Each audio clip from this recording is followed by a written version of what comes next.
The department's lawsuit asks the court to hold USPS liable for illegal retaliation and require payment of back wages and damages. Which side are you on? Which side are you on? Boss Watch is a segment that we do every week where we take a look at what bosses are up to, particularly, though not exclusively, in the southern United States.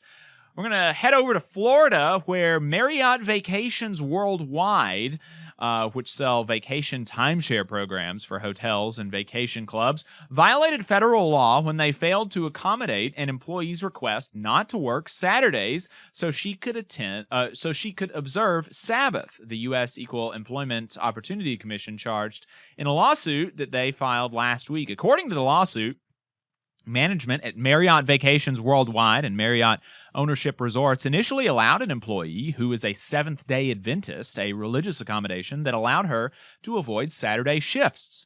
After a change in management, though, the companies began scheduling her for Saturday shifts. After the employee made repeated complaints, they changed her schedule, negatively impacting her sales and commissions, and continued to schedule her for Saturdays, forcing her to choose between showing up to work and her religious practice. This led her to resign. Such conduct violates Title VII of the Civil Rights Act, which prohibits discrimination because of an individual's religion and requires employers to reasonably accommodate an employee's religious observance or practice unless doing so would cause an undue hardship. So the EEOC filed suit in the U.S. District Court for the Middle District of Florida after first attempting to reach a pre-litigation settlement through its administrative conciliation process.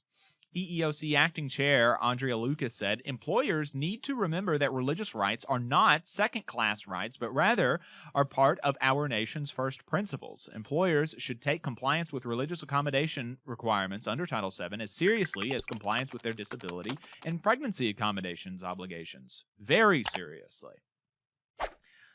Staying in Florida, we have more discriminators in Florida.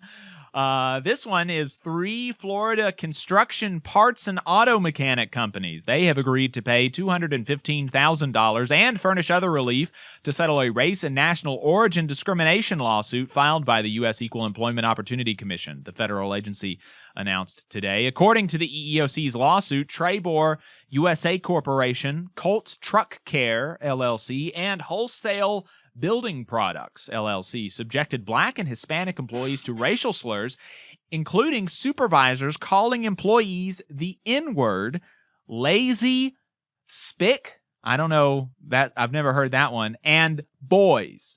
The EEOC further alleged that the company was aware of the harassment, as one of the supervisors had previously been disciplined for making racist comments in the workplace. Nevertheless, when one of the employees reported the abuse to Human Resources, he was fired within 2 weeks.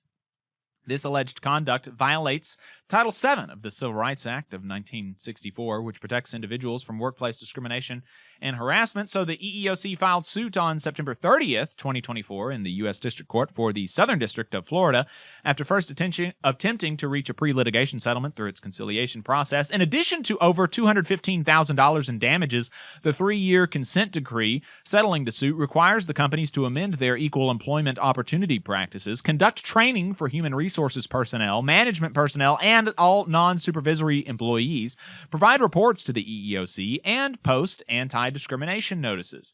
In addition, the companies agreed to design an internal audit of the company's work assignments to ensure work is not assigned based on national origin and or race. Evangeline Hawthorne, district director for the EEOC's Miami district, said employers must take reports of harassment seriously. When an employee complains, the law requires employers to thoroughly investigate and take effective action to remedy a hostile work environment. Hey, 5 seconds. Just wanted to say that this is only possible because of our donors. If you want to see more of this, then consider donating yourself at tvlr.fm/donate. Heading over to Texas, the U.S. Department of Labor has filed suit against the U.S. Postal Service for wrongful termination of an employee who fell while delivering mail and reported the work-related injury. An investigation by the department's Occupational Safety and Health Administration found the Postal Service violated the whistleblower provisions of the Occupational Safety and Health Act by firing the worker on February 27, 2024, 10 days after the injury was reported. The department's lawsuit, filed in the U.S. District Court for the Western District of Texas, asks the court to hold USPS liable for illegal retaliation and require payment of back wages and damages. OSHA's Whistleblower Protection Program enforces the whistleblower provisions of 25 whistleblower statutes protecting employees from retaliation for reporting violations of workplace, airline, anti-money laundering, commercial motor carrier, consumer products, criminal antitrust, environmental financial reform, food safety, health insurance reform, maritime, motor vehicle safety, nuclear, pipeline, public transportation agency, railroad, safety and health, securities, and tax laws. For more information on whistleblower protections, you can visit OSHA's Whistleblower Protections Program's website.